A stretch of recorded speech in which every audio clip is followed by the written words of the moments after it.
Très bien, donc bienvenue à tous pour ce du coup 24e webinaire de l'association Aftermath. Donc comme vous le savez, l'association Aftermath organise à peu près une fois par mois un webinaire sur des thématiques différentes. C'est le 24e, il sera enregistré comme les autres. Ça veut dire que vous pouvez retrouver tous ces webinaires sur la chaîne YouTube de l'association. Ils sont disponibles du coup pour être visionnés et revisionnés en replay. L'association Aftermath, c'est une association loi 1901 que vous pouvez soutenir en adhérant tout simplement pour un coût assez modique puisqu'il s'agit d'une adhésion à 25 euros et qu'elle est gratuite pour les doctorants. On propose au-delà des webinaires, des formations, des journées scientifiques et une école d'été bientôt au mois d'octobre 2025. Voilà, donc aujourd'hui, vous êtes venu pour écouter Frédéric Copin. Donc, Frédéric Copin est professeur à l'Université Claude Bernard Lyon 1 et à l'Institut universitaire de France. À Lyon 1, il est au laboratoire ILM. Et on s'était dit à plusieurs que c'était intéressant d'avoir un regard de quelqu'un qui est assez proche, mais en même temps un peu éloigné de notre communauté, pour nous parler de polymorphisme, mais d'un polymorphisme dont on n'a pas trop l'habitude, qui est celui des liquides. Et donc, Frédéric va nous parler aujourd'hui de liquides qui sont finalement dans notre environnement quotidien, comme l'eau, mais qui ont des anomalies et qui possèdent encore pas mal de secrets. Et j'espère que Frédéric va peut-être nous en révéler quelques-uns aujourd'hui. Donc, Frédéric, je te laisse la parole pour 40-45 minutes, comme tu veux le gérer. Et pour tout le monde, on pourra passer à une séance de questions. On aura 15-20 minutes de questions à l'issue de la présentation de Frédéric. Très bien, Voilà, merci Frédéric, à Olivier. toi. Bonjour à toutes et à tous. Et donc effectivement, aujourd'hui, je vais vous parler de polymorphisme liquide. Alors, tout d'abord, je rappellerai ce qu'est le polymorphisme cristallin avec lequel vous êtes sans doute familier, pour préciser ce qu'on entend par polymorphisme liquide. Euh, je passerai ensuite aux relations thermodynamiques qui s'imposent à tout fluide, et je pense que ça peut vous intéresser. Et je mettrai l'accent sur un modèle à deux états pour décrire les anomalies qui sont celles, par exemple, de l'eau. Il sera beaucoup question d'eau dans cet exposé. Et j'espère avoir le temps à la fin de vous montrer les expériences que nous faisons à Lyon sur les propriétés de l'eau. Alors, tout d'abord, la cristallographie, donc, comme vous le savez, c'est la description de l'état cristallin. Et comment on définit un cristal? Eh bien, c'est par l'existence d'un ordre translationnel à longue portée, comme dans cette pile d'orange. Il peut y avoir plusieurs arrangements cristallins, même pour le même élément chimique. Par exemple, ici, vous prenez le carbone. Si vous avez cette structure tétraédrique, vous pouvez former un diamant, mais vous pouvez aussi faire des feuillets et fabriquer le graphite, qui a évidemment des propriétés tout à fait différentes. Donc, c'est deux formes cristallines du même élément, ici le carbone. Alors, moi, je vais beaucoup m'intéresser à l'eau, qui est une molécule assez particulière. Là, on voit l'équilibre eau-glace. Déjà, la glace qui flotte au-dessus de l'eau, c'est une anomalie parce que c'est rare d'avoir un cristal qui est moins dense que son liquide. Il y a quelques cas, l'eau en fait partie. Et c'est dû à quoi? Eh bien, c'est dû à la présence de liaisons hydrogènes entre les molécules d'eau. Ici, vous voyez une molécule centrale qui peut former jusqu'à 4 liaisons hydrogènes avec ses voisines, avec un proton qui pointe vers une orbitale de l'oxygène voisin. Cet arrangement donc, permet quand on forme le cristal de glace hexagonale, on a un ordre à longue portée avec, ici vu selon l'axe C, des niches hexagonales.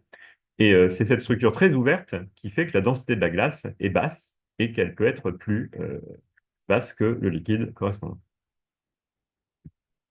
Alors, une petite parenthèse dans cette introduction, pour l'eau, il y a quelque chose d'assez connu, c'est que c'est une des substances qui est présente le plus de polymorphes cristallins.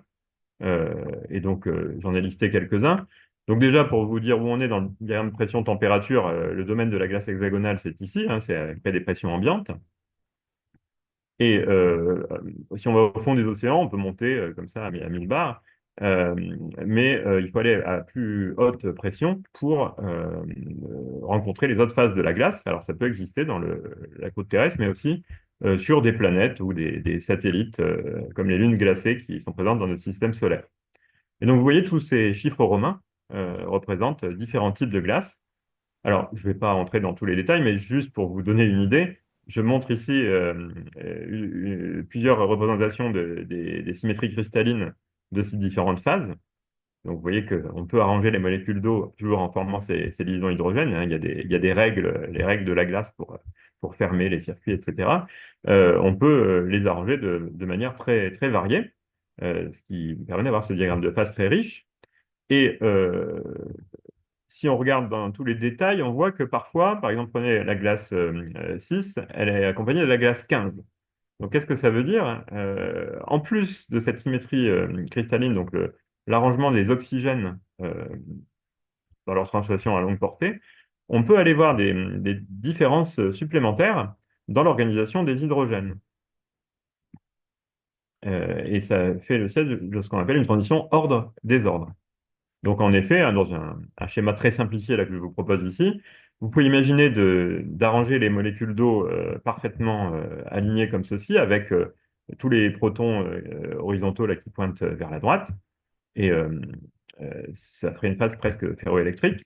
En revanche, vous pouvez aussi faire le même arrangement cristallin d'oxygène en mettant les protons dans des directions variées. Alors, il faut respecter des règles de formation de liaison hydrogène malgré tout, mais c'est un système qui est beaucoup plus désordonné.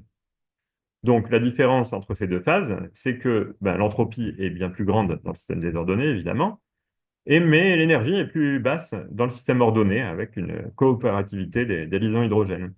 Et donc, cette compétition entre énergie et entropie peut donner lieu à une transition ordre-désordre, et souvent, à basse température, on va pouvoir former une phase avec les protons ordonnés. Alors, il y a des problèmes cinétiques hein, à prendre en considération. C'est pas toujours observé expérimentalement parce que, il faut que les molécules tournent pour ça. Et à basse température, elles ne tournent plus très vite. Donc, souvent, ce que font les chercheurs, c'est pour fabriquer ces phases, ils ajoutent volontairement des impuretés comme des ions ou des isotopes pour perturber le réseau et permettre une rotation plus facile.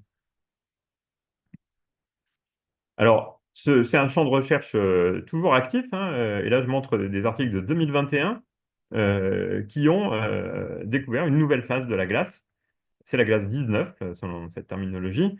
Donc, vous voyez ici une maquette de l'arrangement cristallin avec deux réseaux qui s'interpénètrent mais ne sont pas connectés entre eux. Et donc, pourquoi la glace 19? Eh bien, en fait, ça correspond à la glace 6 mais c'est avec des protons ordonnés. Et alors, j'ai dit avant qu'il y avait la glace 15 déjà, mais c'est un autre ordre de protons que la glace 15. Donc, d'après ces auteurs, il s'agit d'une nouvelle phase avec l'existence d'une transition ordre-ordre entre les glaces 19 et 15. J'ai mis l'avant-dernière ici dans le titre parce que depuis est apparue aussi la glace 20, qui est la glace supérionique qui se forme à très haute pression, très haute température. Euh, et dans ce cas-là, bah, on a une séparation des oxygènes et des hydrogènes, et donc on a un réseau cristallin d'oxygène, d'ion oxygène, avec des protons qui sont délocalisés et peuvent circuler dans le réseau. Donc tout ça, c'était que des phases cristallines, et on parle alors de polymorphisme. Donc par analogie, si on a une phase qui n'est plus cristalline mais amorphe, mais qu'elle peut exister sous plusieurs états, toujours liquide, on va parler de polyamorphisme liquide. Alors finalement, il commence à y avoir pas mal d'exemples. Bon, le plus classique, le plus ancien, on ne parlait peut-être pas dans ces termes à ce moment-là, mais c'est l'hélium, parce que comme vous le savez, l'hélium à basse température, en dessous de 2 Kelvin, devient superfluide. Et donc ici, vous avez le diagramme de phase en pression-température. On avait appelé ça l'hélium 1 et l'hélium 2, deux phases liquides qui ont des propriétés totalement différentes. Et évidemment, le superfluide a pour particularité de pouvoir couler sans friction, tant et si bien que si on soulève une coupelle remplie d'hélium superfluide, eh bien, l'hélium va pouvoir s'échapper le long des parois et retomber dans le bain principal, parce que même dans des films extrêmement minces, on peut avoir un écoulement. Donc, voilà un exemple de corps pur, l'hélium, qui existe sous deux phases liquides qui sont séparées par une transition de phase. ici la ligne dite lambda. Alors, beaucoup plus récemment, alors souvent ces recherches d'ailleurs sont à la fois des recherches de simulation et d'expérience, donc parfois les prédictions précèdent l'observation expérimentale. Je crois que c'était le cas pour l'hydrogène. Ici, vous avez le diagramme de phase de l'hydrogène, toujours pression-température, donc là on est plutôt à des températures et des pressions très élevées. Et on a la transition liquide-gaz habituelle avec un point critique à basse pression. Mais si on continue, il existe une zone qui est agrandie sur la droite ici, où les molécules de dihydrogène se dissocient pour former un fluide atomique d'atomes d'hydrogène. Et à nouveau, il existe une transition de phase entre ces deux liquides. Alors, c'est des fluides supercritiques ici par rapport aux phases basses température, mais donc on a deux fluides séparés par une transition de phase qui semble se terminer en un point critique. Une autre découverte récente, hein, due à des collègues de Paris et de Grenoble, Frédéric Dachi et Mohamed Mezouar, avec Laura Henry, ils ont observé une transition dans le soufre. Donc, comment ont-ils fait? Donc, ici, vous avez le diagramme température-pression du soufre. Il est solide à basse température, mais on peut le faire fondre. Il y a déjà des transitions connues de polymérisation dans le soufre. Mais là, on parle d'une nouvelle transition à très haute pression, très haute température. Donc, c'est tous les chemins expérimentaux qu'ils ont suivis là qui sont représentés. Et ils ont fait ça dans des cellules spéciales qu'ils ont mis sous un faisceau de rayons X au synchrotron à l'ESRF. Et ça leur a permis, par absorption des rayons X, de mesurer la densité à l'intérieur de la cellule. Alors, j'ai même ici une vidéo à vous montrer. Hop, j'espère qu'elle se joue. Voilà. Alors, c'est très fugitif, mais vous pouvez voir une ombre passer au milieu de la vidéo. Et sur une photo, là, j'ai mis une flèche pour montrer où regarder. Et cette ombre, dans l'absorption des rayons X, montre l'existence d'un contraste de densité. Or, on n'a que du soufre à l'intérieur de la cellule. Donc là encore, un corps pur est présent sous deux phases. Alors ici, il y a pas de, on est à très haute température, il n'y a pas de solide. C'est deux liquides qui n'ont pas la même densité. Et ce saut de densité, il est visible à basse température, mais au-delà d'une certaine température, il disparaît, ce qui suggère l'existence d'un point critique terminal ici, pour la transition entre ces deux fluides. Donc tous ces cas font partie de ce qu'on appelle le polyamorphisme liquide. Alors, il y en a d'autres. À nouveau, j'ai listé ici une série, mais qui correspond parfois à des simulations, parfois à des expériences, des corps purs atomiques, ou bien des corps composés ici, comme par exemple la silice. Et donc, je travaille avec un collègue à l'Université du Maryland, Mireille Anisimov, qui a écrit cette approche générale là, du sujet, que vous pouvez retrouver dans ce journal. Mais ce dont je vais beaucoup vous parler aujourd'hui, c'est le cas de l'eau. Alors, pourquoi l'eau?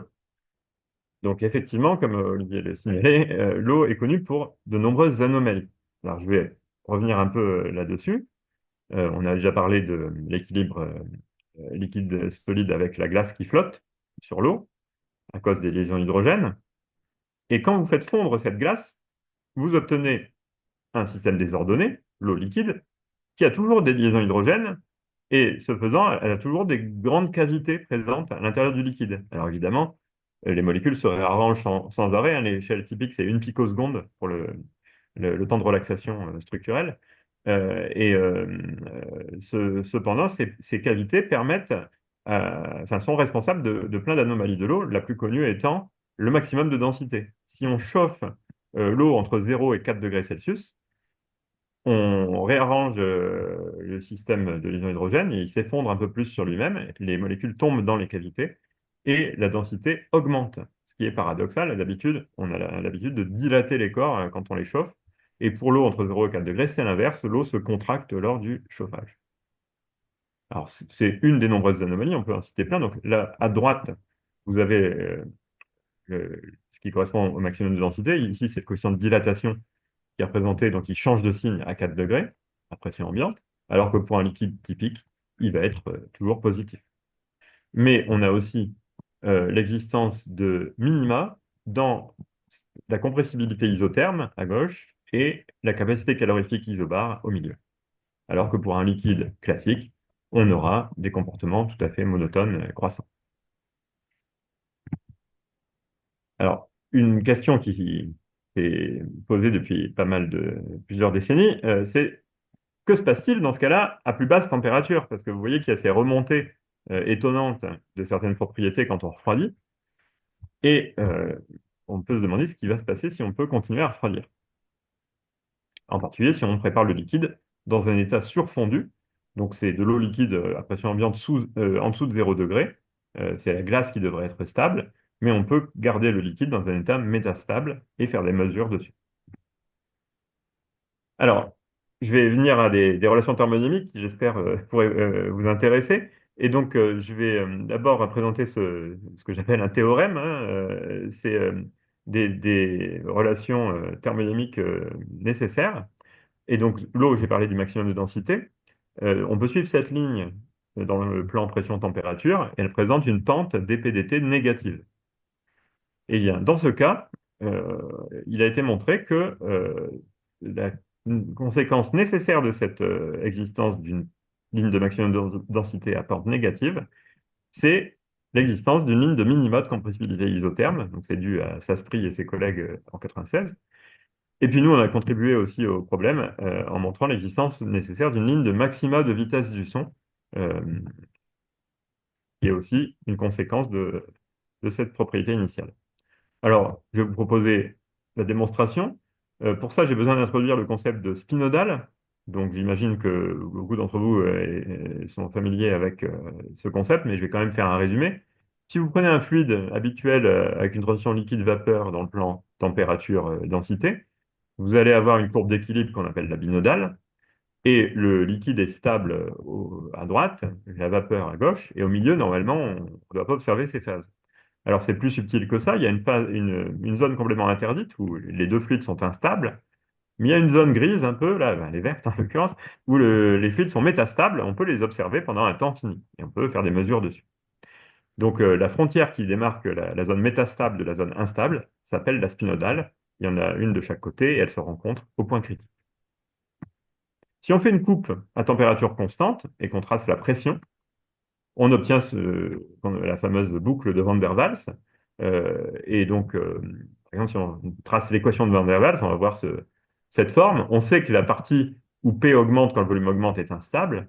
Et donc, les points extrêmes, pression minimale et maximale, sont des points spinodaux. Et le paradoxe se résout en formant l'équilibre entre les phases. C'est la ligne bleue. À pression égale, on a coexistence d'un liquide et d'une vapeur. C'est ce qu'on appelle le palier de Maxwell. J'attire votre attention sur le fait que, on peut avoir des états à pression négative, j'y reviendrai tout à l'heure, mais ça apparaît par exemple dans l'équation de Van der Waals à basse température. C'est un peu surprenant, l'équilibre liquide-vapeur se fait jamais à pression négative, il est toujours à pression positive, mais le liquide peut être porté au-delà de l'équilibre dans la phase métastable et il peut atteindre des pressions négatives parce qu'il y a une cohésion entre ces molécules qui peut résister à la traction. Donc les pressions positives sont possibles et c'est ce qu'on fait dans le laboratoire, comme j'en parlerai à la fin. Alors, ici, cette spinodale a une propriété, pardon, je vais remettre le partage, voilà. C'est que euh, quand on atteint le point spinodal, la compressibilité isotherme diverge. Et c'est pour ça que c'est instable. Comme vous le voyez, la compressibilité deviendrait négative au milieu, dans la zone instable. Alors, si on se remet il y a une pression-température, voilà où se trouve la spinodale par rapport à la binodale. Et j'ai dit que la compressibilité isotherme divergeait, mais on peut se demander s'il n'y a pas d'autres quantités qui divergent. En effet, il y a d'autres conditions de stabilité pour un fluide. Et donc, la première condition qui est violée donnera la position de la limite synodale.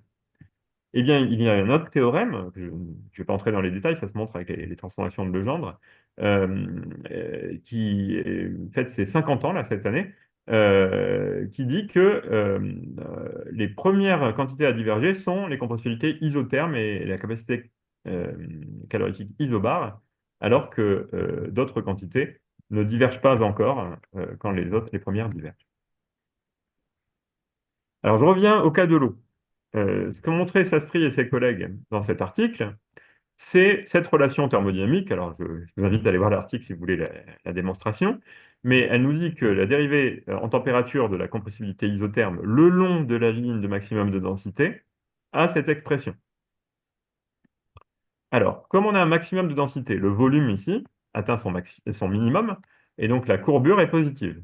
La courbure d 2V sur dt2 est positive. Donc, le signe de cette quantité dépend de la pente de la ligne de maximum de densité. Pour l'eau, on sait qu'elle est négative, et par conséquent, on a forcément une compressibilité isotherme qui décroît, qui a une pente négative en température sur cette ligne de maximum de densité. Donc ça, c'est une condition nécessaire de cette relation thermodynamique. Mais par ailleurs, on sait que la compressibilité doit diverger sur la spinodale. Et donc, on doit passer d'une valeur négative, ici au point A, à une valeur positive au point B. Par conséquent, par continuité, il y a forcément un point où la pente s'annule, et ça correspond ici à un minimum de compressibilité isotherme. Donc cette anomalie de l'eau, elle n'est pas gratuite, elle est une conséquence directe de la forme de la ligne de maximum de densité.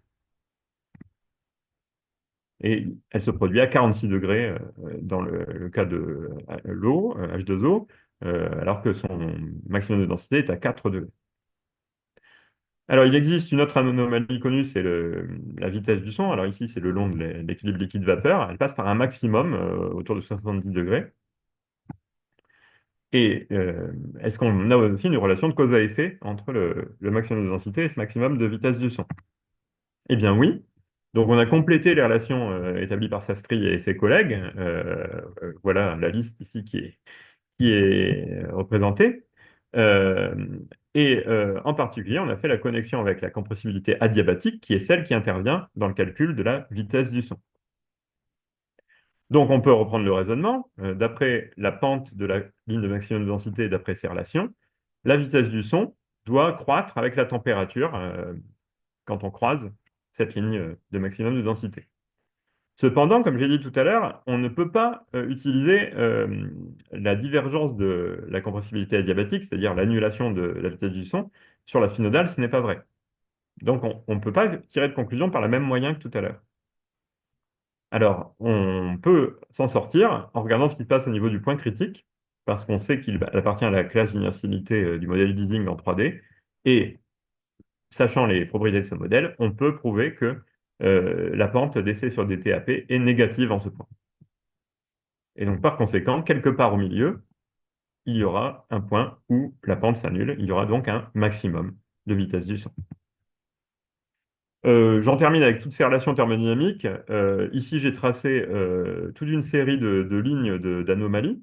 Donc, en marron, la ligne de maximum de densité en trait plein. Alors, je reviendrai sur ce modèle qui prédit d'autres lignes à basse température ici, et par exemple un minimum de densité. Mais ce que je voulais montrer dans ce diagramme-là, c'est que on a pu montrer dans le passé des conditions nécessaires. Si jamais certaines de ces lignes se croisent, alors elles doivent avoir des pentes particulières. Donc, par exemple, si le minimum de compressibilité en vient à croiser le maximum de densité, je parle à chaque fois de ces lignes mesurées le long des isobars, eh bien la pente de la ligne de maximum de densité devient verticale ici, donc elle doit faire demi-tour. Voilà, alors tout ça paraît un peu abstrait et théorique, mais ça a des conséquences importantes pour comprendre ce qui se passe dans le diagramme de l'eau. En effet, il y a eu plusieurs scénarios qui ont été proposés pour expliquer l'origine des anomalies de l'eau. Alors, je reviens à ces anomalies qui explosent quand on refroidit. Et la grande question qui a agité la communauté sur ce sujet, c'est est-ce que ça continue comme ça et ça va finir par diverger, ou bien ça va s'arrêter et retrouver un comportement normal, ce qui veut dire que ça va passer par un extrême. Alors, l'idée de la divergence, elle a été soutenue sur cette base-là. Si on trace toute une série de propriétés de l'eau dans un diagramme log-log avec une température particulière de 228 Kelvin pour normaliser les températures, on a l'impression d'observer partout des lois de puissance. Et ceci suggère l'existence d'un point critique, d'une transition de phase, en tout cas la possibilité d'une divergence à 228 Kelvin, qui serait commune à toutes ces propriétés. Alors, comment expliquer ça? Eh bien, je reprends le diagramme de phase dans le plan pression-température, en vert, la ligne de maximum de densité.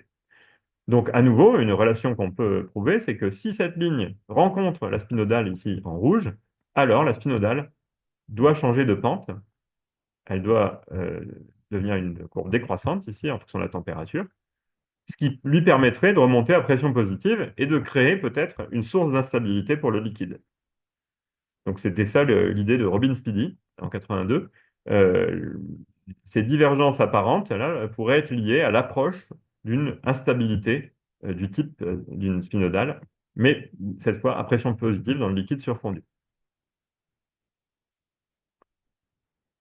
Alors, le scénario concurrent, c'est de dire, mais non, ça ne va pas diverger, il va se passer quelque chose qui fait que, on atteint un extrémum. Alors, qu'est-ce que ça pourrait bien être? Donc là, il faut revenir à la structure de l'eau avec ses liaisons hydrogènes. Donc, à gauche, ce qui est représenté, c'est un rond pour une molécule d'eau, un trait pour une liaison hydrogène. Et avec une molécule, vous pouvez faire une petite pyramide comme ça. Et ensuite, vous pouvez les arranger entre elles. Donc, soit vous les mettez comme dans la glace hexagonale, en formant une cavité hexagonale ici, soit vous les empilez comme des entonnoirs et ça va être plus compact. Et donc, ces deux structures, elles coexistent dans l'eau liquide et elles sont en compétition. Et leur proportion peut varier en fonction de la température. Alors, je vais passer ça. Comme elles peuvent varier, on peut imaginer que ben, il y ait peut-être deux phases amorphes différentes. Alors ici, je vais vous présenter la glace amorphe. Là, cette fois, ce n'est plus un liquide, c'est un système vitreux. Alors, il avait été préparé de cette façon. On prend de la glace hexagonale, on la comprime très fort et elle devient vitreuse parce que le système cristallin s'effondre sur lui-même, devient désordonné, mais solide, reste solide. On peut récupérer cette phase à pression ambiante et à basse température et on peut la chauffer et voir ce qui se passe. Et donc, par exemple, il y a cette vidéo de Mishima. Alors, il faut que j'arrive à la lancer. Voilà, je vais la refaire comme ça. Ici, vous voyez cette glace amorphe qui est réchauffée et qui, d'un seul coup, fait comme du pop-corn ici, parce qu'elle se transforme en une autre phase amorphe qui a une densité différente, plus basse. Et donc, on a deux phases vitreuses, ça a été confirmé par rayons X ensuite. On a deux phases complètement amorphes avec chacune des molécules d'eau uniquement, mais leur densité est différente. Donc ça fait penser, enfin ces deux verres différents pourraient correspondre à deux liquides différents qui auraient un arrangement des motifs des liaisons hydrogènes différents. Dans les simulations, Peter Poole en 92 a trouvé une transition de phase dans la phase liquide cette fois entre ces deux systèmes. Ce serait une transition du premier ordre qui se terminerait en un point critique. Alors, vous voyez ici deux points critiques, du coup, le point liquide-vapeur à haute température, et ce point critique qui terminerait la transition entre les deux liquides hypothétiques. Alors, l'avantage de ça, c'est que sur un point critique, tout diverge, mais quand on s'en approche sans le toucher, il y a une ligne, ce qu'on appelle la ligne de Widom, où il peut y avoir des extrémas dans les différentes fonctions de réponse, et ça pourrait être donc l'origine des anomalies de l'eau. Dans ce scénario, la ligne de maximum de densité ne rencontre pas la spinodale et elle fait demi-tour comme c'est ça. Tout ça, c'est vu dans des simulations. Alors, pour rendre compte de toutes les possibilités, il y a une façon élégante, c'est d'utiliser un modèle à deux états. Alors, déjà, Röntgen avait proposé ça pour expliquer l'anomalie de densité de l'eau. Et donc, il y a eu beaucoup de contributions depuis. Et donc, notre modeste apport avec Mikhail Anisimov, que vous voyez ici en photo, c'est d'essayer de trouver un modèle minimal. Donc, je vais présenter ça maintenant. Vous connaissez sans doute le modèle de gaz sur réseau, euh, qui est équivalent au modèle d'Ising. Et donc, comment ça marche? Eh bien, on a un réseau sur chaque site, on peut mettre soit zéro, soit une particule, comme ceci. Et les plus proches voisins interagissent avec une énergie moins epsilon. Donc, ceci conduit à une transition du premier ordre et on peut mimer la transition liquide-vapeur avec ça. Si on se met dans les unités réduites, epsilon l'énergie, sigma la maille du réseau, eh bien, on aura toujours la même courbe, solution de ce problème pour la coexistence liquide-vapeur. Si on se remet dans des unités réelles et qu'on prend des epsilon différents, bah, les deux courbes seront différentes, elles auront des points critiques différents. Donc l'idée, c'est de permettre la transition d'une courbe à l'autre avec un paramètre qui serait la fraction des deux systèmes, 1 ou 2, qui permettrait de connecter les deux courbes. Et si on fait ça bien, on peut espérer avoir une anomalie de densité. Alors, effectivement, on y arrive. Et donc, c'est ça le modèle minimal. Donc, ici, vous voyez des pierres blanches et des pierres noires sur un réseau. Il y a l'interaction seulement entre plus proches voisins, mais avec des énergies différentes. Un entre les deux blancs, deux entre les deux noirs, et un, deux entre blanc et noir. C'est un modèle ancien qui avait été utilisé pour décrire des diagrammes binaires. Notre idée ici, donc on a repris ça avec d'abord un cas de diagramme binaire. On a deux espèces distinctes qui sont mélangées. On a ces paramètres ici. Et donc voici le diagramme de phase. En bleu clair, c'est la transition liquide-vapeur qui se termine le long d'une ligne critique bleu foncé. Et en orange, c'est la transition liquide-liquide, la démixtion entre les deux liquides, qui se termine aussi en une ligne critique en rouge. La ligne violette, c'est une ligne triple. Maintenant, on peut rajouter ce qu'on appelle l'interconversion. C'est-à-dire que blanc et noir, on peut les transformer l'un dans l'autre. Ce ne sont plus des espèces indépendantes. Et donc, par exemple, ça pourrait être les arrangements de liaisons hydrogène locaux dans l'eau. Blanc serait l'arrangement compact et noir l'arrangement plus ouvert, par exemple. Et donc, ces deux arrangements diffèrent dans leur énergie et leur entropie. Donc, c'est un ingrédient qui se rajoute, mais les deux espèces ne sont pas indépendantes et leur fraction n'est pas fixée, leur fraction respective n'est pas fixée. C'est la solution qui minimise l'énergie libre qui va nous donner la fraction d'équilibre. Et donc, si on fait ça, au lieu d'avoir un diagramme de phase, alors j'ai oublié de dire que c'était pression en fonction de la température, et puis X en profondeur, c'est la composition. Donc, au lieu d'avoir un diagramme de phase en 3D, si on autorise l'interconversion, on doit projeter ça sur un fluide dont pour chaque température et pour chaque pression, il n'y a qu'une valeur de X possible. En tout cas, on peut pas, X n'est pas libre, c'est une variable dépendante de P et T. Et donc, ça sélectionne des chemins dans l'espace ici. Ce sont les courbes vertes et roses à deux pressions différentes. La verte, c'est le long de l'équilibre liquide-vapeur. Donc, vous voyez, vous partez avec des X grands et vous arrivez sur la ligne critique vapeur avec un X plus petit. Et à haute pression, vous pouvez tout à fait imaginer, suivant les valeurs que vous donnez, vous pouvez imaginer de croiser la surface d'équilibre liquide-liquide. Et donc, effectivement, c'est ce qui est observé. Ce système permet de générer une transition entre deux liquides terminée par un point critique, qui est l'intersection là avec la ligne rouge verticale.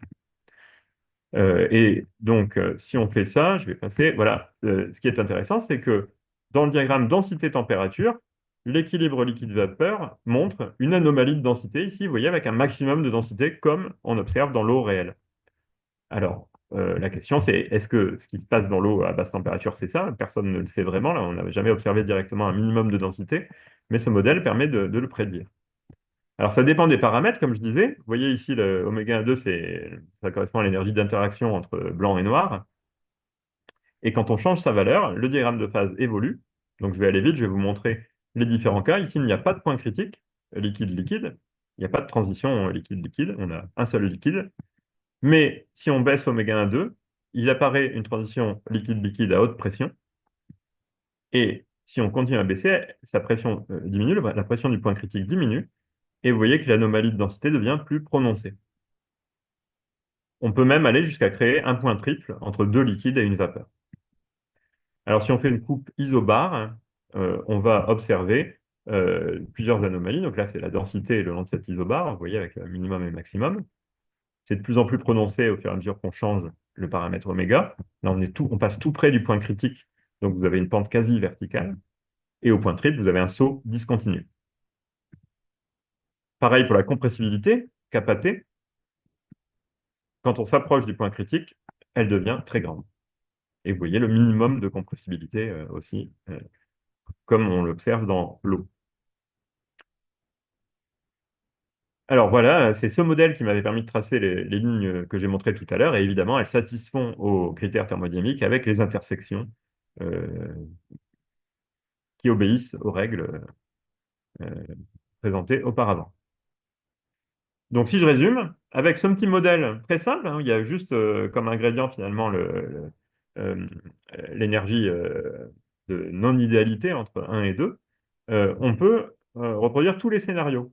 Donc, en effet, ici, on a le scénario avec un point critique liquide-liquide. Et ici, en revanche, on a une spinodale qui remonte. Voilà. Alors, il y aurait aussi, ça, c'est ce qu'on appelle le scénario sans point critique parce il dépasse la spinodale ici. Mais il y aurait quand même une transition liquide-liquide. Ici, en revanche, il n'y a pas du tout de transition liquide-liquide. Il y a juste une ligne de maximum de densité qui a une boucle comme ça. Donc, il existe un minimum et un maximum de densité dans ce modèle ici. Alors, je me dépêche parce que j'aimerais quand même parler des expériences. Je vous dis juste en passant que ça, c'était le modèle minimal. On peut, donc c'est un modèle plutôt très théorique et très simplifié qui ne peut pas décrire quantitativement l'eau réelle. Mais si on s'y intéresse, on peut prendre un modèle beaucoup plus élaboré avec des fonctions d'énergie beaucoup plus avec plus de termes, qui permettent de faire un ajustement des propriétés de l'eau réelle. Donc là, par exemple, je vous montre la densité en fonction de la température le long d'une série d'isobars. Tout ça, c'est des mesures sur l'eau réelle. Et les lignes colorées correspondent à un modèle à deux états qu'on a ajusté pour rendre compte de l'eau. Alors, on n'a pas fait que la densité, on a fait toutes ces quantités. Et en fait, on peut reproduire les valeurs expérimentales dans leur barre d'erreur avec un modèle qui a, bon, c'est un fit, hein, il y a 21 paramètres ajustables, mais sur une telle gamme de pression et de température, c'est assez performant par rapport à d'autres équations d'état disponibles dans la littérature. Et donc, dans cet ajustement, on prédit l'existence d'un point critique pour l'eau dans cette zone, mais c'est une zone qui n'est pas, qui est très dure à mesurer expérimentalement. Donc, c'est voilà, c'est une prédiction qui n'est pas une preuve. Alors, on a poursuivi les efforts, tout ça, je vous ai montré le calcul dans le cas du champ moyen, et avec Sergei Bouldirev, il a fait des simulations de Monte-Carlo pour avoir des résultats exacts. Vous voyez ici la coexistence entre deux liquides. Bon, au lieu de blanc et noir, c'est bleu et rouge, mais vous voyez ici clairement deux phases amorphes qui ont des compositions différentes, qui correspondent donc à ces deux liquides, avec une transition qui se termine en un point critique. Dans les deux cas, champ moyen ou simulation, on est aussi capable de prédire la tension de surface. Alors c'est intéressant parce que des gens ont mesuré, Václav Vince, Yann Ruby ont mesuré la tension de surface dans l'eau surfondue très très froide, jusqu'à moins 31 degrés. Hein, l'eau a été maintenue liquide dans cet état-là. Et ils ont vu le début d'une anomalie, peut-être un point d'inflexion dans la courbe tension de surface en fonction de température. Alors c'est pas complètement sûr, ils sont prudents là-dessus, mais c'est une prédiction de simulation. Eh bien les modèles, le modèle que j'ai présenté, il peut prédire ce type de point d'inflexion ou suivant les valeurs utilisées, il peut aussi prédire l'existence d'un maximum de tension de surface. Voilà, alors je vais utiliser le temps qui me reste pour vous parler rapidement de mes expériences. En effet, au départ, je suis un expérimentateur et donc je prépare l'eau dans cet état métastable pour faire des mesures. Donc moi, j'ai fait de l'eau surfondue aussi, mais ce que je vais vous montrer ici, c'est l'eau à pression négative où on utilise une technique présentée introduite précédemment. Donc la plus ancienne version, c'est celle de Marcelin Berthelot. En 1850, il a fait ce qu'on appelle le tube de Berthelot. Gosten Angel avait repris en version miniature donc, c'est ce que vous voyez ici, ce sont des petites gouttes d'eau piégées dans du quartz. Elles font 10 microns, 5 microns de taille. Et ici, par exemple, vous voyez une petite bulle de vapeur. Donc, c'est une boîte fermée contenant de l'eau qui peut être sous l'état liquide ou vapeur ou à coexistence. Quand on est à coexistence, on est sur la courbe d'équilibre liquide-vapeur ici. Et quand on chauffe, la pression monte et la bulle finit par disparaître. En mesurant la température de disparition de la bulle, on connaît la densité dans la boîte qui est quasi indéformable. Si on refroidit, on voit que la bulle ne réapparaît pas tout de suite et l'eau occupe donc un volume, le liquide occupe un volume plus grand que tout à l'heure. C'est de l'eau étirée et elle peut comme ça atteindre des pressions négatives. Au bout d'un moment, quand on tire trop fort, ça craque et une bulle apparaît, on revient au début. Donc, Austin Angel avait estimé que la pression maximale qu'il atteignait avec ça, c'était moins 140 mégapascales, moins 1400 bars, mais c'était le résultat d'un calcul avec une équation d'état extrapolée. Et donc, on avait voulu vérifier ça. Et pour ça, on a mesuré l'équation d'état de l'eau dans cet état métastable en faisant appel à la vitesse du son. Donc, ça a été mesuré ici à Lyon avec ce dispositif ici par spectroscopie Brillouin. À l'aide d'un laser qui est focalisé sur un spot de 1 micron, on peut venir interroger le liquide au sein d'une inclusion. Et la spectroscopie Brillouin, c'est une technique de diffusion inélastique de la lumière qui donne la vitesse du son dans le liquide. On a des pics, on mesure le décalage en fréquence et ça donne la vitesse du son. Donc voici la vérification le long de l'équilibre liquide-vapeur, on retrouve bien les valeurs connues. Mais maintenant, pour les courbes rouges et vertes, on est dans l'eau métastable, quand elle occupe plus de volume que quand elle est à l'équilibre avec la vapeur. Et on a des vitesses du son, vous voyez, inférieures à la courbe bleue. Et on a même trouvé un minimum de vitesse du son. Alors on a continué en mesurant d'autres échantillons que vous voyez en photo ici. On a tout ce réseau de courbes. Pour chaque échantillon, on a une série de valeurs de vitesse du son en fonction de la température à une densité quasi constante. Et grâce à des équations que je ne vais pas détailler, on peut reconstruire l'équation d'état, obtenir la pression. Et donc voici les résultats qu'on a obtenus. On a prolongé la ligne de maximum de densité à 4 degrés à pression ambiante. On a pu la suivre. Et cette fois, ce n'est pas une extrapolation, c'est vraiment des mesures expérimentales. On a trouvé qu'on atteignait 18 degrés à moins 137 mégapascales. Donc la ligne ici restait monotone. Et les autres lignes d'anomalie, donc le minimum de compressibilité, vous voyez, diminuait en température, mais on n'a pas pu voir l'intersection de ces deux courbes qu'on aurait bien aimé voir. En revanche, on a trouvé des anomalies nouvelles qui sont à gauche, ici par exemple, l'existence d'un maximum de compressibilité isotherme, donc qui correspond à ce scénario, qui est compatible soit avec l'existence d'un point critique liquide-liquide, soit avec le scénario sans singularité, où il y a quand même l'existence de ces extrémas. Donc voilà, j'en arrive à ma conclusion. Ce que j'ai essayé de vous faire voir, c'est que l'eau nous entoure et on a l'habitude de la fréquenter, mais elle recèle encore pas mal de secrets. Et les manips continuent pour essayer de révéler, et on découvre encore de nouvelles phases de l'eau et de nouvelles anomalies. Bon, notre spécialité ici, c'était d'atteindre des pressions négatives. Donc, on a établi ce record de pression mesuré directement euh, à de moins 1370 bars. Et le but, c'est d'essayer de trouver si les anomalies thermodynamiques sont compatibles avec les scénarios proposés pour ce qui se passe dans l'eau surfondue. Avec la forme des lignes d'anomalie, on peut dire si tel scénario est acceptable ou non. Donc, comme je l'ai dit, on n'a pas prouvé l'existence d'un point critique liquide-liquide par cette méthode parce que le scénario sans point critique a les mêmes lignes d'anomalie. Mais au moins, ça donne des contraintes sur, par exemple, les simulations numériques qui essayent de représenter le comportement de l'eau. Et donc, ce qu'on fait actuellement, bah, c'est de recommencer tout ça avec l'eau lourde des deux eaux. On a nos collègues allemands à Potsdam, Max Wilke, a fabriqué des échantillons d'eau lourde en prisonnière du quartz. Et on peut recommencer nos mesures. Pourquoi? Parce qu'on espère que, à cause de la différence isotopique, le diagramme de phase est décalé et on pourrait peut-être observer le croisement des lignes d'extréma, comme certaines théories le prédisent. Et on est encore en train de mesurer ça actuellement. Donc je vous remercie pour votre attention. Merci beaucoup, Frédéric, pour cet exposé riche et stimulant. Est-ce que vous avez des questions pour Frédéric?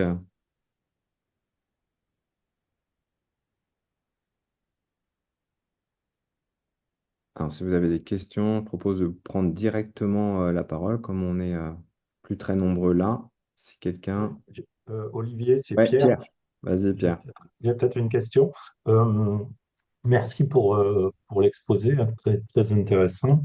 Euh, sur l'évolution des propriétés thermodynamiques en dessus du point de fusion, donc le cas de l'eau présente un certain nombre d'anomalies, mais au moins en ce qui concerne le CP, le fait que le CP augmente en dessous du point de fusion, dans le domaine surfondu, c'est assez général, en particulier pour les métaux, pour des substances qui vitrifient, comme le sélénium pur, par exemple. On voit qu'il y a aussi une augmentation du CP jusqu'à l'atteinte de la transition vitreuse. Alors, voilà, je ne sais pas sur les autres, sur les autres grandeurs, enfin les autres coefficients de susceptibilité, je n'ai pas en tête les évolutions, mais euh, qu'il y ait une sorte enfin, d'augmentation du CP, c'est assez général en fait. Oui, oui, alors, attendez, je vais remettre mon... J'ai perdu le partage d'écran, je vais le remettre. Voilà, c'est parti. Donc, effectivement, l'eau n'est pas la seule à avoir plusieurs de ces anomalies. Par exemple, euh, le tellurium a aussi un maximum de densité. L'hélium aussi en a. Mais l'eau, c'est vraiment le liquide qui cumule le plus de ces anomalies. Donc, c'est vraiment le faisceau de ces anomalies. On suspecte que d'autres phases possèdent cette propriété de polyamorphisme liquide. On l'a même vu expérimentalement pour le soufre, par exemple. Euh, donc, Ouais. à chaque fois, ça peut être des origines microscopiques très différentes. Euh, donc, pour répondre à votre question, effectivement, on peut trouver euh, d'autres systèmes avec des anomalies. Voilà, c'est pas forcé qu'ils présentent deux phases liquides pour autant. Donc, il il faut aller vérifier ça et les observations directes sont assez minces. Euh, L'avantage du modèle à deux états que j'ai présenté, c'est qu'il est flexible. En changeant les paramètres, on peut se caler sur tous les cas de figure. C'est-à-dire qu'on peut avoir ou pas cette transition liquide-liquide.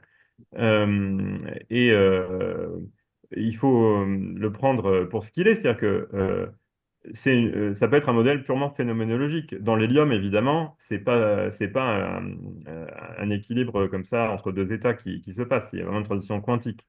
Dans l'hydrogène, en revanche, c'est vraiment une dimérisation, hein. On a les atomes d'hydrogène ou la molécule d'hydrogène.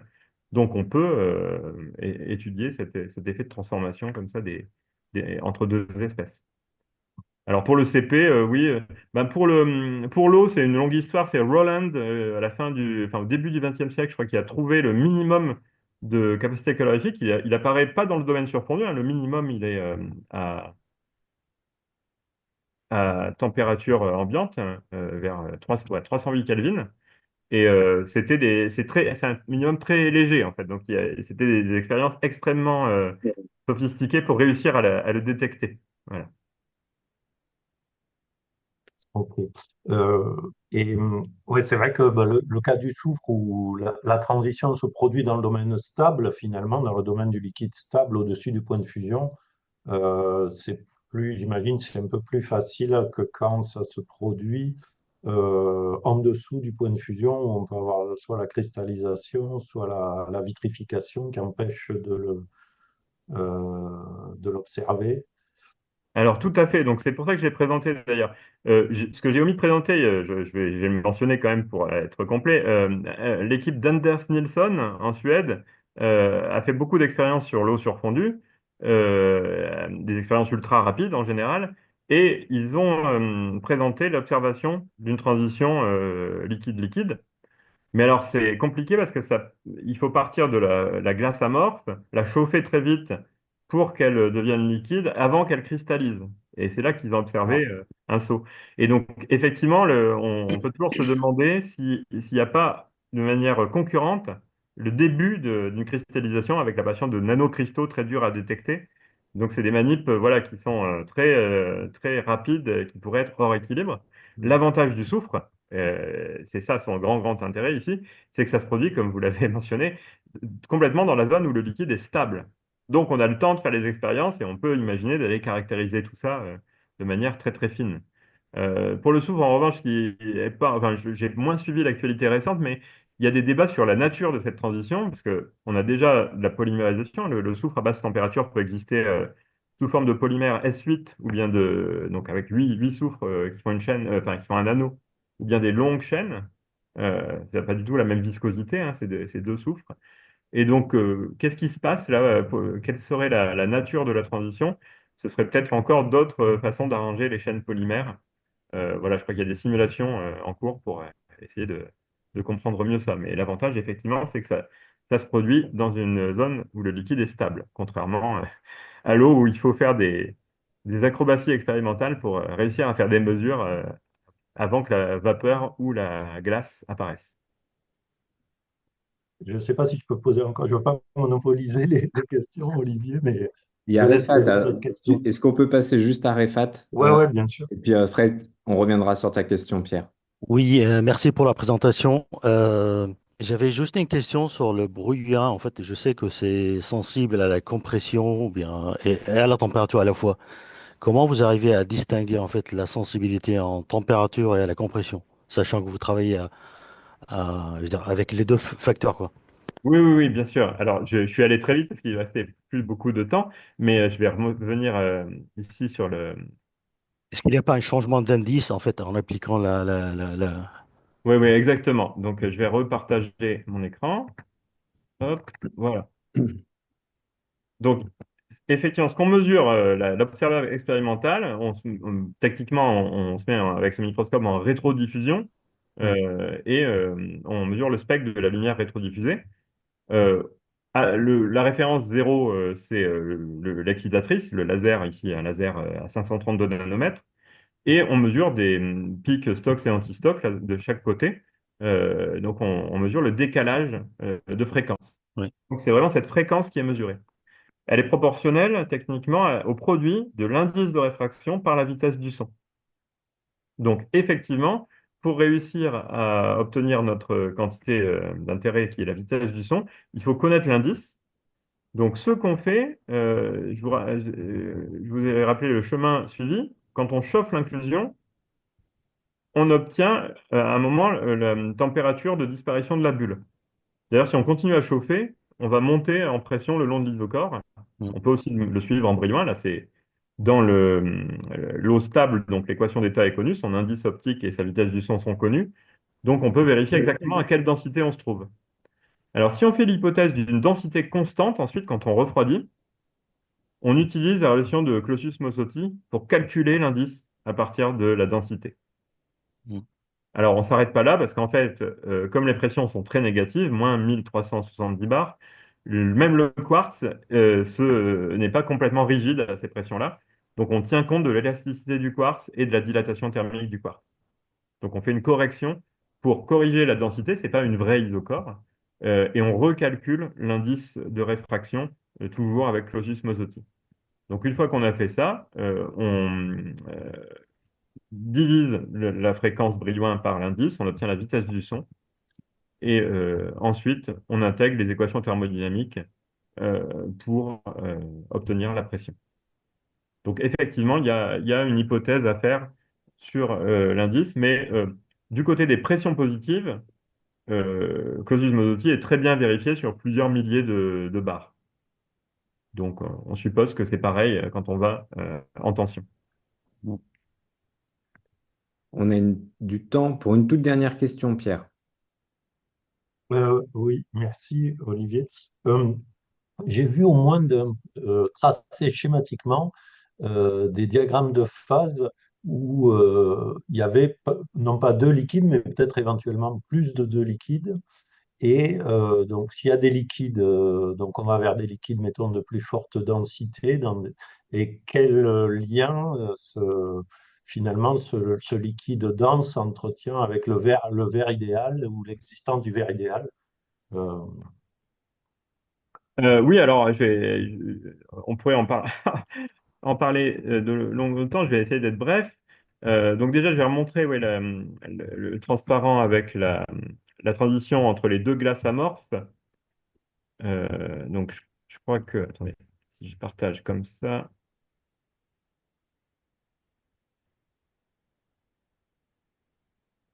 pardon, hop, je repartage la vidéo. Voilà. Cette glace amorphe, là, on a deux phases vitreuses dont la densité diffère et la structure aux rayons X diffère. Il existe une autre glace, la glace très forte densité, un autre verre, je veux dire, très forte densité, qui semble différent des autres, mais c'est encore controversé. Euh, ce qui est étonnant, c'est que c'est des phases vitreuses, donc en fait elles sont métastables, elles sont pas. Mais en fait, on retombe toujours un peu sur ces trois versions-là. Euh, On a un hystérésis aussi, les transformations sont réversibles. On peut passer de l'une à l'autre et de l'autre à l'une en faisant des allers-retours en pression, par exemple. Donc, ça correspond effectivement à différents bassins de métastabilité dans les paysages d'énergie des vers. Est-ce que ça s'approche du vers idéal? Je ne crois pas, parce qu'on a encore des signatures calorimétriques, hein. On peut faire la DSC pour mesurer la transition vitreuse. Euh, donc, euh, est-ce qu'il y aurait un troisième liquide? Bon, dans les simulations, je crois que ça a été vu une fois, mais ensuite, on a critiqué ces simulations qui n'étaient pas bien, enfin, voilà, équilibrées, je crois. Et au niveau de la théorie, là, du point de la théorie du modèle à deux états, comme je disais, c'est bien, c'est flexible, on peut faire ce qu'on veut. Donc, si on le souhaite, vous voyez, en modifiant les paramètres, il faudrait en rajouter peut-être un dépendant de la pression, par exemple.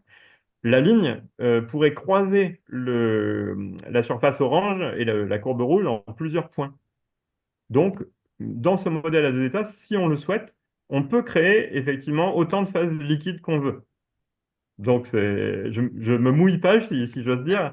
C'est-à-dire que j'écarte pas la possibilité d'existence effectivement d'une série de différents liquides, euh, comme ça peut être le cas peut-être dans le soufre d'ailleurs. Voilà. Merci beaucoup. Merci à vous. Très bien. Eh ben, merci à vous d'être venu écouter Frédéric. Merci beaucoup à toi, Frédéric, pour cet exposé qu'on va pouvoir revoir sur la chaîne YouTube pour se remémorer un petit peu les différents points que tu nous as montrés. Tu es venu aussi clôturer la saison 2024 des webinaires de l'association. Et donc, on reprendra l'année prochaine avec d'autres sujets début 2025. Voilà. Merci beaucoup, Parfait, bah, je vous Frédéric. remercie pour l'invitation et puis je vous souhaite d'excellentes fêtes de fin d'année alors. De même pour toi. Au revoir à Allez, tous. merci. Merci. Au revoir.